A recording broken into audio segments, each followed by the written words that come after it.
Radio Kantipur, radio राष्ट्र।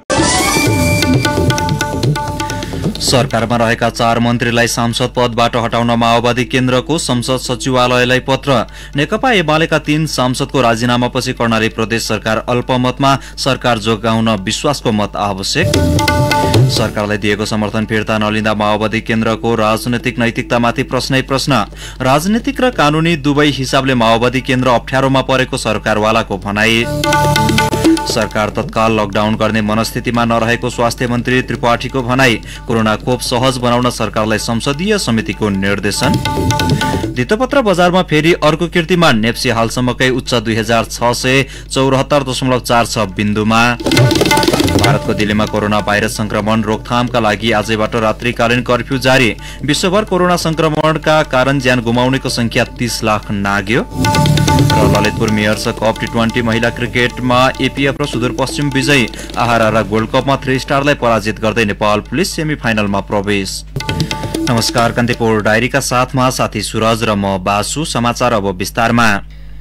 नेकपा माओवादी केन्द्रले पार्टी परित्याग गरी एमाले प्रवेश गरेका 4 जना नेतालाई सांसदबाट हटाएको पत्र संघीय संसद सचिवालयमा बुझाएको छ। माओवादीबाट निर्वाचित भएका प्रतिनिधि सभाका 4 जना सांसद लेखराज भट्ट, तोप बहादुर रायमाझी, प्रभु शाह र गौरीशंकर चौधरीले पार्टी परित्याग गरेकाले सांसद पदबाट हटाउन भनेर अध्यक्ष तथा दलका नेता पुष्पकमल दाहालले लेखेको पत्र प्रमुख सचेतक देव गुरुङले संसद सचिवालयमा बुझाउनु भएको हो। गत फागुन 23 गतेको सर्वोच्च अदालतको फैसलाले नेकपा एमाले र माओवादी केन्द्र बिउतिएपछि माओवादी केन्द्रको प्रतिनिधित्व गर्नुपर्नेमा एमालेको राजनैतिक गतिविधिमा संलग्न भएको र केन्द्रीय सदस्य पद स्वीकार गरेकाले कार्यवाही गरेको दाहालले उल्लेख गर्नुभएको छ। 4 जनाले दलको विधान र राजनीतिक दल सम्बन्धी ऐनले तोकिएको दायित्व उल्लङ्घन गरेको भन्दै माओवादी केन्द्रले चैत 1 गते स्पष्टीकरण माग गर्दै सरकारबाट फिर्ता आउन निर्देशन दिएको थियो।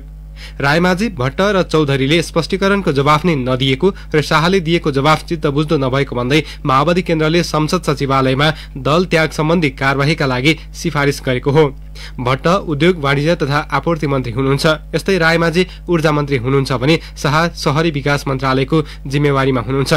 चौधरी श्रम मन्त्री हुनुहुन्छ। माओवादी त्यागेसँगै 4 जनालाई एमालेले केन्द्रीय सदस्य बनाएको छ। संसद अधिवेशन चालू रहेको बेला सांसदबाट हटाएको सूचना प्रतिनिधि सभा बैठकमा सभामुखले जानकारी दिनुपर्ने कानूनी व्यवस्था छ। राष्ट्रिय सभामा माओवादीबाट निर्वाचित रामबहादुर थापालाई पनि हटाउने माओवादीले निर्णय गरेको छ। त्यसको जानकारी केही दिनमा मात्रै संसद सचिवालयलाई दिइने माओवादीका नेताहरूले बताएका छन्।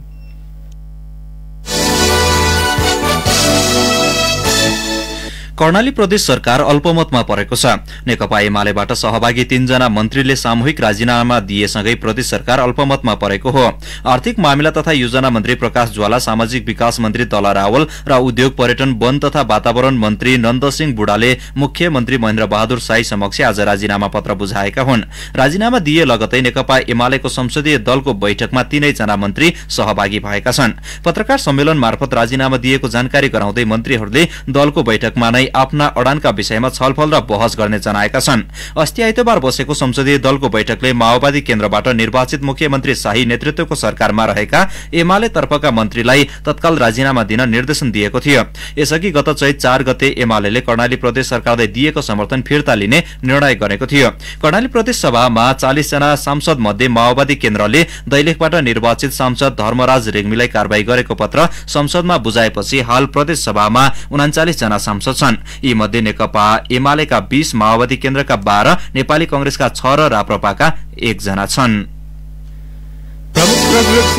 प्रमुख प्रतिपक्षी माओवादी केन्द्रले बागमती प्रदेशका मुख्यमन्त्री डोरमणि पौडेलको राजीनामा माग गरेको छ। हेटौडामा आज बसेको बागमती प्रदेश सभाको बैठकको विशेष समयमा बोल्दै संसदीय दलका नेता शालिग्राम जमकटेलले मुख्यमन्त्री पौडेललाई राजीनामा दिएर नयाँ सरकार गठन गर्ने वातावरण निर्माण गर्न आग्रह गर्नुभयो। उहाँले वर्तमान प्रदेश सरकार पूर्ण रूपमा असफल भइसकेको र अविश्वासको प्रस्ताव दर्ता गर्दा अल्पमतमा रहेको कारण तत्काल राजीनामा दिएर नयाँ सरकार गठन गर्ने वातावरण निर्माण गर्न आग्रह गर्नुभयो। सभामुख सानुकुमार श्रेष्ठले प्रदेशसभाको बैठक शुरू गर्ने बित्तिकै माओवादीका सांसदले उठेर बोल्ने समय माग गरेका थिए। प्रदेशसभा सदस्य जमकटेलले विद्युतीय बस सञ्चालन मदन भण्डारी फाउन्डेसनलाई 50 लाख रुपैयाँ दिनुको कारण स्पष्ट पार्न माग समेत गर्नुभयो। माओवादी केन्द्रका सांसदले बैठकमा विरोध जनाएपछि सभामुखले अर्को बैठक भोलि बिहान 11 बजेसम्मका लागि स्थगित भएको घोषणा गर्नुभयो। निर्वाचित दल परित्याग गरेको लुम्बिनी प्रदेश सभाका 2 सदस्य कारबाहीमा परेका छन्। नेकपा माओवादी केन्द्रको संसदीय दलको चैत 13 गतेको निर्णय अनुसार दल परित्याग गरेका रूपन्देहीको क्षेत्र नम्बर 1 ख का ददिराम नेउपाने र गुल्मीको क्षेत्र नम्बर 2 ख का दिनेश पन्थीको पद प्रदेश सभाको आजको बैठकले रिक्त भएको घोषणा गरेको हो। दुवैजना प्रदेश सभा सदस्य माओवादी परित्याग गरी नेकपा एमालेको केन्द्रीय सदस्य बनेका छन्। दुवैजनालाई लुम्बिनी प्रदेशको राजनैतिक दल सम्बन्धी ऐन 2073 को दफा 31 को उपदफा 1 र 2 तथा दफा 32 को 1 को खण्ड ख बमोजिम माओवादीले कारबाही गरेको पत्र सभामुख पूर्णबहादुर घरतीले सभालाई जानकारी गराउनु भएको हो। 2 प्रदेश सभा सदस्य कारबाहीमा परेसँगै लुम्बिनी प्रदेश सभामा अब 85 सदस्य भएको छ। माओवादी केन्द्रका 20 बाट 18 जना भएका छन्। यसैबीच लुम्बिनी प्रदेश सभाको हिउँदे अधिवेशन पनि आज रातिदेखि अन्त्य हुने भएको छ। सभा अन्त्य सम्बन्धी प्रदेश प्रमुख धर्मनाथ यादवको अधिवेशन अन्त्य सम्बन्धी पत्र पढेर सुनाउनु भएको हो।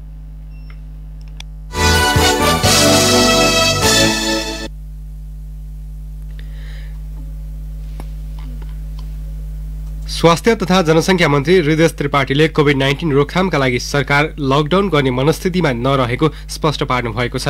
काठमाडौँमा आयोजित नेपाल हेल्थ कन्क्लेभ 2021 मा सम्बोधन गर्दै मन्त्री त्रिपाठीले अब कहिल्यै पनि लकडाउनमा नजाने बताउनु भएको हो। लकडाउन भन्दा अगाडि गर्नुपर्ने सबै किसिमका प्रभावकारी कदमहरू चाल्न सरकार तयार रहेको उहाँको भनाइ थियो। लकडाउनले कोभिड नियन्त्रण गर्न कम हुने भए पनि सामाजिक जनजीवन र अर्थतन्त्रमा दीर्घकालीन असर पर्ने भएकाले सरकार लकडाउनमा जाने मनस्थितिमा नरहेको उहाँले बताउनुभयो। छिमेकी मुलुक भारतमा कोभिडको नयाँ लहर आएकाले नेपालले सीमा नाकामा एन्टिजेन परीक्षण सुरु गरेको पनि मन्त्री त्रिपाठीले जानकारी दिनुभयो। यस्तै सीमा नाकामा आइसोलेसन र क्वारेन्टाइन निर्माण गर्ने काम भइरहेको बताउँदै उहाँले कोभिडका कारण आतंकित नहुन पनि आग्रह गर्नुभयो। पछिल्लो 24 घण्टामा नेपालमा 260 जनामा कोरोना संक्रमण पुष्टि भएको छ। आज थपिएका 260 संक्रमित सँगै नेपालमा संक्रमितको संख्या 2,78,470 पुगेको छ। पछिल्लो 24 घण्टामा 113 जना कोरोनाबाट संक्रमण मुक्त भएका छन्। हालसम्म 2,73,455 जना संक्रमण मुक्त भएको मन्त्रालयको तथ्याङ्क छ। नेपालमा कोरोनाबाट मुक्त हुनेको संख्या 3,036 छ। यस्तै 1,979 जना आइसोलेसनमा र 69 जना क्वारेन्टिनमा रहेको मन्त्रालयले जनाएको छ। पछिल्लो 24 घण्टामा 4,263 पीसीआर परीक्षण गरिएको थियो। कान्तिपुर डायरीमा अब ब्रेकको पालो। कान्तिपुर डायरीमा अब बाँकी प्रसंग। सुरुमा कान्तिपुर सविस्तार। कान्तिपुर सविस्तार। माओवादी केन्द्रले सरकारलाई दिएको समर्थन फिर्ता नलिँदा उसको राजनीतिक नैतिकतामा प्रश्न उठेको छ। सरकारको विरोध गर्ने तर समर्थन फिर्ता नलिएको भन्दै माओवादी केन्द्रको आलोचना भइरहेको छ। सर्वोच्चले पार्टीलाई पूर्ववत अवस्थामा फर्काइदिएपछि माओवादी केन्द्र राजनीतिक र कानूनी दुवै हिसाबले अप्ठ्यारोमा परेको हो। पार्टीले दिएको समर्थन फिर्ता लिने र अविश्वास प्रस्ताव गर्न राजनीतिक हिसाबले परिपक्व समय नभएको माओवादी केन्द्रको भनाइ छ। माओवादी केन्द्रले राजनीतिक नैतिकता गुमाएको सरकारवालाहरू बताउँछन्। प्रतिनिधि सभा पुनर्स्थापनापछि नैतिकताका आधारमा प्रधानमन्त्री केपी शर्मा ओलीले राजीनामा दिने धेरैको अनुमान थियो। तर ओली पक्षले पछिल्लो समय सरकार झन शक्तिशाली बन्दै गएको दावी गरेको छ। कानूनी र राजनीतिक हिसाबले प्रधानमन्त्री ओलीले नैतिकता गुमाइसकेको भन्दै माओवादी केन्द्रले सडकबाट उहाँको राजीनामा माग गर्दै आएको छ। प्रतिनिधि सभा पुनर्स्थापनापछि अग्रगमनको नेतृत्व गरेको दावी गर्ने माओवादी केन्द्रले सरकारलाई दिएको समर्थन फिर्ता र अविश्वासको प्रस्ताव चाहिँ किन ल्याउन सकेको छैन। सरकारको सबैभन्दा ठूलो विरोधी तर समर्थन फिर्ता नलिनु चाहिँ राजनीतिक हिसाबले माओवादी केन्द्रले पनि नैतिकता गुमाएको बताउँछन् अधिवक्ता ओम प्रकाश अर्याल। उहाँहरूले आफ्नो एउटा राजनीतिक नैतिकता नै प्रस्तुत गर्न सक्नु भएन नि। केपी ओलीको विकल्प खोज्नु पर्ने नि। केपी ओलीलाई त विस्थापन मात्रै गर्ने होइन कि उहाँले चाहिँ संविधानको गम्भीर उल्लङ्घन गरेको, संविधान विरुद्धको षड्यन्त्र गरेको हुनाले उहाँलाई अब कानूनी जवाबदेहिता पनि खोज्छौँ हामीले भनेर त्यहाँसम्म भन्नुपर्नेमा उहाँहरूले एउटा परमुक्त पनि गर्ने कुराहरू गर्नु भएन, अहिलेसम्म गर्न सक्नु भएन। त्यो पार्टी पूर्ववत अवस्थामा फर्किसकेपछि माओवादी केन्द्र संसदीय अङ्कगणितको हिसाबले निकै कमजोर छ। सरकारलाई दिएको समर्थन फिर्ता लिएर प्रधानमन्त्री विरुद्ध अविश्वासको प्रस्ताव दर्ता गर्ने दलले संसदमा नयाँ गठबन्धन बनाउन नसक्ने र प्रधानमन्त्रीले पनि विश्वासको मत लिन नसक्ने हो भने मुलुक झन अन्योलतातर्फ धकेलिने र पुनः संसद विघटन हुन सक्ने माओवादी केन्द्रको बुझाइ छ। पछिल्लो सत्ता समीकरणमा निर्णायक देखिएका कांग्रेस र जसपालाई मनाउन हर सम्भव प्रयास गरिरहेको माओवादी केन्द्रले उनीहरूको ग्रीन सिग्नल पछि मात्रै सरकारलाई दिएको समर्थन फिर्ता लिने बताएको छ। तर यसका लागि कांग्रेस जसपासँग भएको वार्ताले ठोस परिणाम दिन सकेको छैन। माओवादी केन्द्रका नेता रामनारायण बिडारी भन्छन्, जसपा जो छ अस्ति चाहिँ असंवैधानिक कदम प्रतिनिधि सभा विघटन भइसकेपछि पनि उनले प्रष्ट रूपमा यो असंवैधानिक कदमको हामी घोर भत्सना र विरोध गर्दै आन्दोलन गर्छौं भन्यो। त्यो पार्टीले अहिले चाहिँ नि केपी ओलीले चाहिँ हाम्रो नेताहरू छोडिदिन्छन् कि भन्ने आशा लागेको हुनाले ऊ अलमल्लिन सर कांग्रेस र माओवादी मिलेर पनि सरकार हुँदैन। कांग्रेसले बल्ल 2-4 दिन अगाडिबाट मात्रै उसले नेतृत्व गर्छ र सरकार बनाउँछ। तर मनैदेखि शेरबहादुर देउबाजीले आफू नेतृत्व गरेर ओलीलाई हटाउने विषयमा अडानका साथ कुरा गरेको अझसम्म पाइएन। राजनीतिक हिसाबले सबैभन्दा ठूलो शत्रु माओवादी केन्द्रले नै सरकारलाई बोकिरहँदा उसको राजनीतिक नैतिकतामा भने गम्भीर प्रश्न खडा गरेको छ। माओवादी केन्द्रले समर्थन फिर्ता लियो भने सरकारलाई जन सहज हुने ओली पक्षको दाबी छ। जसपाले उठाएका माग सम्बोधन गर्ने हो भने एउटा धार सरकारमा आउने र संसदमा बहुमत पुग्ने ओली पक्षको बुझाइ छ। संविधानको धारा 73(2) अनुसार 2 दल मिलेर सरकार बनेकाले कानुनी हिसाबले अहिले पनि एमाले र माओवादी केन्द्रको संयुक्त सरकार छ। प्रतिनिधि सभा विघटन विरुद्ध संघर्ष गरेका कांग्रेस जसपा र माओवादी केन्द्र मिल्न नसक्नु चाहिँ विडम्बना भएको विश्लेषक श्याम श्रेष्ठको तर्क छ। बहुमत पुग्ने निश्चित भइसके पछाडि बल्ल कदम चाल्ने भनेर भन्छ, जबकि उनीहरूको अन्योलपनाले नै कदम चाल्नको लागि गाह्रो भइरहेछ। जसपालाई पनि त गाह्रो त पर्थ्यो। यदि कांग्रेस र माओवादीको दर गठबन्धन भएर उनीहरूले गर्दाखेरि जसपाले यतापट्टि साथ दियो भने त भरे जसपालाई पर्दाखेरि कसले साथ दिने? आँगनमा सुताउनेवाला त छ, किनभने गोरी समावेशिताको पक्षको मान्छे पनि होइन। रेशम चौधरी एउटाको सम्बोधन गरिदिउँला भनेर भनेको छ, त्यो पनि उधारो सहमति हो। त्यतिखेर पर्दाखेरि कसले गर्ने भन्ने समस्या त जसपालाई आउँथ्यो। त्यो दिशातिर न त कांग्रेस गएको देखिन्छ न त चाहिँ माओवादी गएको देखिन्छ। प्रमुख प्रतिपक्षी कांग्रेसले सरकारको नेतृत्व लिने भने पनि दलीय छलफलमा तदारुकता देखाएको छैन। जसपा पनि यतिखेर अनिर्णित छ, जसका कारण माओवादी केन्द्रले सरकारलाई बोकिरहन बाध्य भएको छ। सबैभन्दा ठूलो राजनीतिक शत्रु भनेर पनि प्रधानमन्त्रीलाई बोकिरहनु पर्दाको राजनीतिक भारी माओवादी केन्द्रलाई कति गरुङ्गो हुन्छ त्यो त समयले नै बताउला। संसद आखिर अंकगणितीय खेल नै हो र यो खेलमा माओवादी केन्द्रलाई सरकार विरुद्ध बहुमत जुटाउनु चाहिँ भ्यागुताको धार्नी पुर्याउनु जत्तिकै कठिन देखिएको छ। रेडियो कान्तिपुरका लागि अनिल परियार।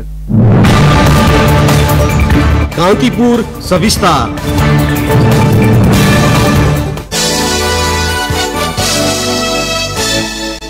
प्रतिनिधि सभाको शिक्षा तथा स्वास्थ्य समितिले नागरिकले सहज र सरल तरिकाले कोभिड-19 विरुद्धको खोप लगाउन पाउने व्यवस्था मिलाउन सरकारलाई निर्देशन दिएको छ।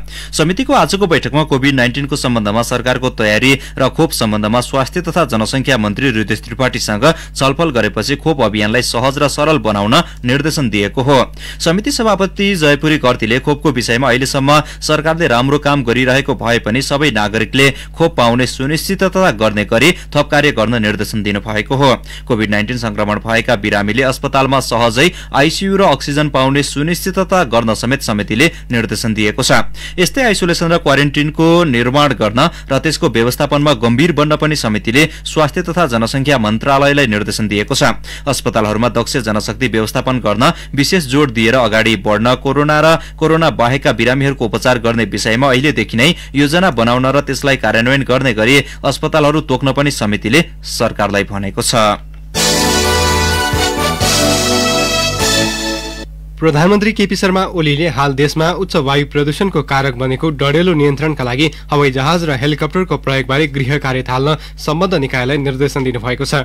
प्रधानमन्त्री निवास बालुवाटारमा सम्पन्न रक्षा मन्त्रालयको 4मासिक बजेट समीक्षा एवं मन्त्रालय स्तरीय विकास समस्या समाधान समितिको बैठकलाई सम्बोधन गर्दै उहाँले ठूलो मात्रामा र विकट जंगलमा डढेलोमा हाल दमकल र जनशक्ति पर्याप्त नहुने बताउनुभयो। अहिलेका जस्ता आगलागीमा तथा अन्य काममा समेत प्रयोग गर्न सकिने बहुउपयोगी हेलिकप्टर तथा हवाई जहाज ल्याउनेतर्फ गृह कार्य थाल्नुपर्ने उहाँको भनाइ छ। हाल उपलब्ध हवाई जहाज र हेलिकप्टरमा अग्नि नियन्त्रक यन्त्र जडान गरी तत्कालको समस्या समाधान गर्न सकिने भए सोका लागि समेत कार्य प्रारम्भ गर्न नेपाली सेनालाई उहाँले निर्देशन दिनुभयो।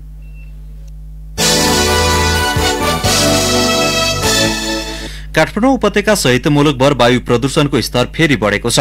विभिन्न जिल्लामा लागेको डढेलो नियन्त्रणभन्दा बाहिर हुँदा प्रदूषणको स्तर पनि बढ्दै गएको वातावरण विभागले जनाएको छ। विश्वकै मुख्य शहर मध्ये काठमाडौँ सबैभन्दा प्रदूषित रहेको आईक्यू एयरले उल्लेख गरेको छ। आईक्यू एयरको सूचीमा 1 नम्बर प्रदूषित शहरको रूपमा रहेको काठमाडौँमा प्रदूषणको मात्रा 313 AQI रहेको छ। वन क्षेत्रमा लागेको डढेलो नियन्त्रण बाहिर गएकाले प्रदूषणको स्तर पनि बढ्दै गएको वातावरण विभागका प्रवक्ता इन्दु विक्रम जोशीले जानकारी दिनुभयो।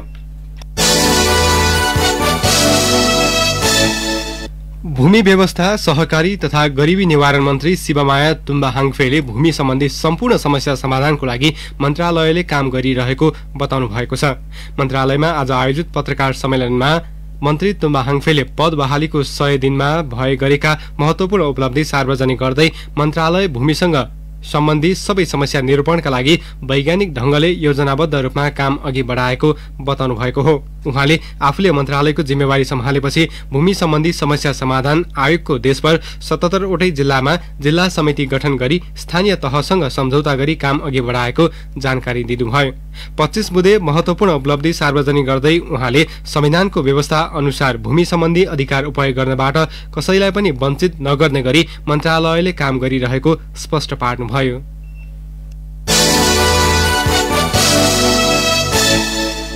अब केही समाचार संक्षेपमा। द्वन्द्व पीडितले न्याय र आत्मसम्मानलाई तत्काल सम्बोधन गर्न सरकारसँग माग गरेका छन्। गण्डकी प्रदेश सरकारका आन्तरिक मामिला तथा कानून मन्त्री हरिबहादुर चुमानलाई ज्ञापन पत्र बुझाउँदै द्वन्द्व पीडितहरूले आफूहरूको माग सम्बोधन गर्न जोड दिएका हुन्।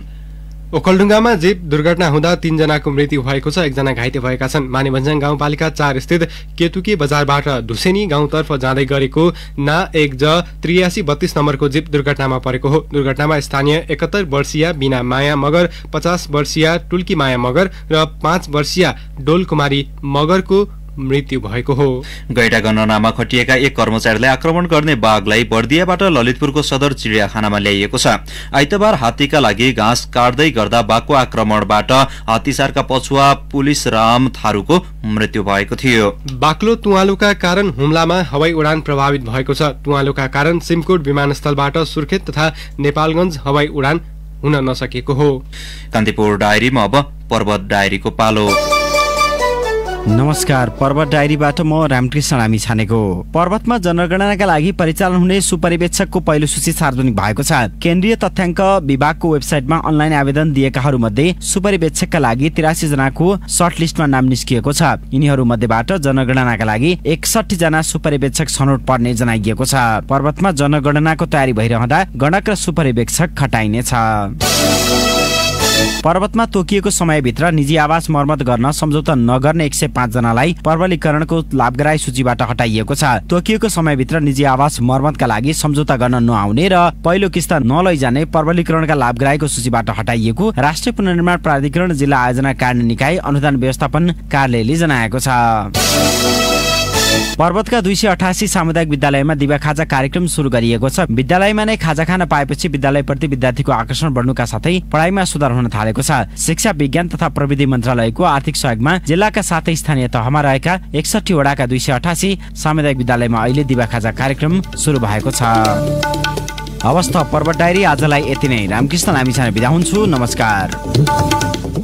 पर्वत डायरीपछि कान्तिपुर डायरीमा पुनः ब्रेकको पालो। आज सानीमा लाइफ इन्स्योरेन्समा दम्पति जीवन बिमा गर्न जाने हैन र? जाने त हो नि। एउटै बिमा लेखबाट श्रीमान श्रीमती दुवैको बिमा हुने भनेपछि फेरि दम्पति मिलेर सम्पत्ति जोडिनु भयो। सानीमा लाइफ इन्स्योरेन्स, निश्चिन्त भव। कान्तिपुर डायरीमा अब आर्थिक समाचार। शेयर कारोबार हुने साताको तेस्रो दिन आज धितो पत्र बजारमा नयाँ कीर्तिमान कायम भएको छ। साताको पहिलो दिन आइतबारदेखि नयाँ रेकर्ड बनाउन थालेको नेप्से परिसूचक आज पनि उकालो लागेको हो।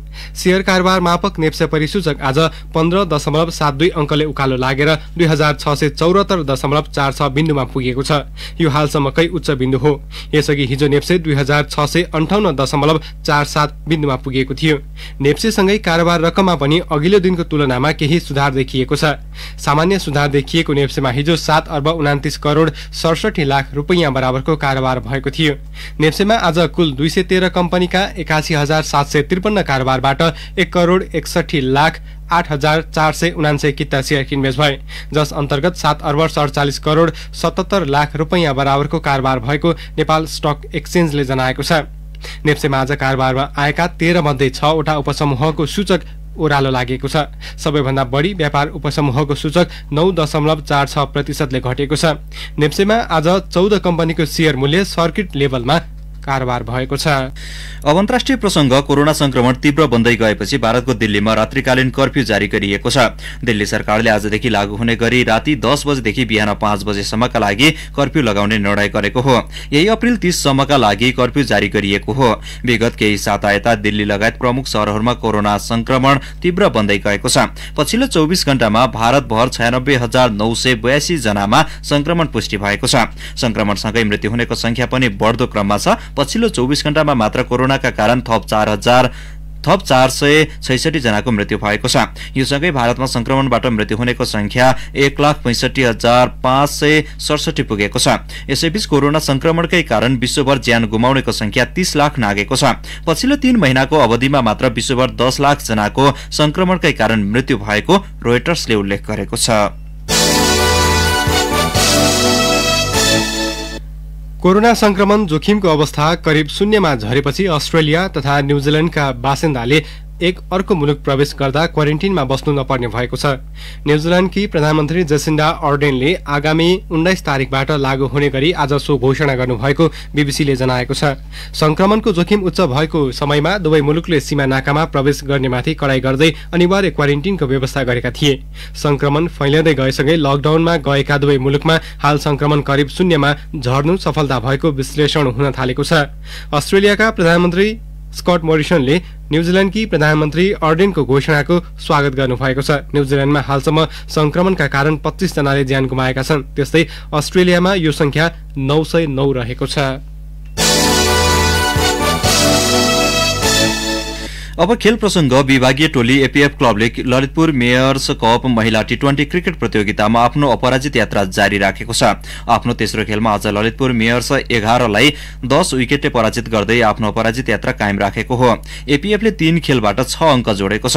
ललितपुरले दिएको 67 रनको लक्ष्य एपीएफले 9 ओभर 1 बलमा बिना विकेटको क्षतिमा पूरा गर्यो।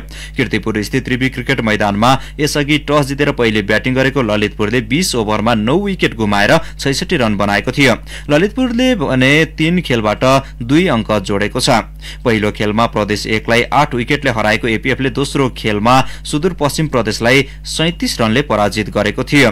पहिलो खेलमा सुदूरपश्चिमसँग पराजित ललितपुरले दोस्रो खेलमा लुम्बिनी प्रदेशलाई हराएको थियो। त्रिवी क्रिकेट मैदानमा आजै भएको दोस्रो खेलमा प्रदेश 1 सुदूरपश्चिम प्रदेशसँग 40 रनले पराजित भएको छ। सुदूरपश्चिम प्रदेशको यो दोस्रो जित हो। सुदूरपश्चिमले दिएको 130 रनको लक्ष्यसहित जवाफी ब्याटिङ गरेको प्रदेश 1 ले 18 ओभर 5 बलमा 89 रन मात्र बनाउन सक्यो। यसअघि टस जितेर पहिले ब्याटिङ गरेको सुदूरपश्चिमले निर्धारित ओभरमा 4 विकेट गुमाएर 129 रन बनाएको थियो। जितसँगै सुदूरपश्चिमले 3 खेलमा 4 अंक जोडेको छ। पहिलो खेलमा ललितपुरलाई हराएको सुदूरपश्चिम दोस्रो खेलमा एपीएफसँग पराजित भएको थियो। प्रदेश 1 पहिलो खेलमा एपीएफसँग पराजित भएको थियो। दोस्रो खेलमा लुम्बिनीलाई हराएको थियो। प्रदेश 1 ले 3 खेलबाट 2 अंक जोडेको छ। पोखरामा जारी आहा रारा गोल्ड कप फुटबल प्रतियोगिताको सेमिफाइनल समीकरण पूरा भएको छ। आज भएको अन्तिम क्वार्टर फाइनलमा 3 स्टार क्लबलाई पराजित गर्दै नेपाल पुलिस क्लब सेमिफाइनलमा प्रवेश गरेसँगै सो समीकरण पूरा भएको हो। क्वार्टर फाइनलको आजको भएको अन्तिम खेलमा पुलिस क्लबले 3 स्टारलाई 4-0 गोल अन्तरले पराजित गर्यो। पुलिसको जितमा बुद्धबल तामाङले 2 तथा निरकुमार राई र सौजन्य राई याख्याले 1-1 गोल गरे। भोलि हुने पहिलो सेमिफाइनलमा सशस्त्र प्रहरीको एपीएफ र संकटा क्लब बीच प्रतिस्पर्धा हुनेछ।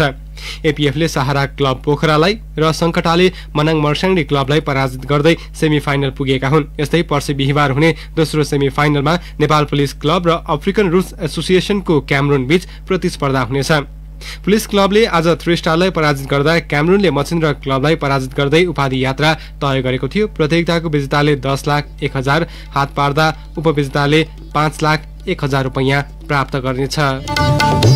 हवस् त नै प्रसङ्गसँगै कान्तिपुर डायरीको यो बुलेटिन अहिलेलाई यही सकिन्छ। 8 बजे सेक्युरिटी एन्ड क्राइम डायरीका साथमा उपस्थित हुने नै छौँ। अहिलेलाई साथी सुरज र म बासु बिदा हुन्छौँ। नमस्कार।